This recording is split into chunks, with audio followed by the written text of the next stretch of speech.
Տատս այսօր հունվարի 28-ն է, մեր հայկական բանակի, մեր հայ զինվորի տոնն է։ Ուզում եմ շնորհավորեմ բոլորիս տոնը, մեր չաթի տղաների բոլորի տոնը,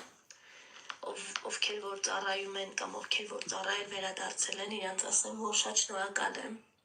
որովհետև իրանց շնորհիվ է, որ մենք կանք, որ մեր երեխեքը քնում են հանգիստ, խաղաղ, հանգիստ խաղաղ, ապրեք շատ։ Ուզում եմ այս խոսքերս էլ ուղարկեմ սահմանին մեր տղաներին, չգիտեմ իրանք էֆիրը նայում են չեն նայում, բայց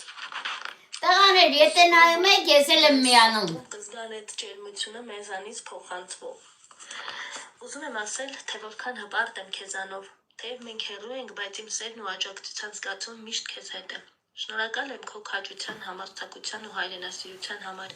Հավատացած մնա, քեզ միշտ հավատ, ուժ եւ համբերություն։ Մեր բոլորի մտքերն ու աղոթքները քեզ հետ են, եւ մենք անհամբեր սպասում ենք այն օրվան,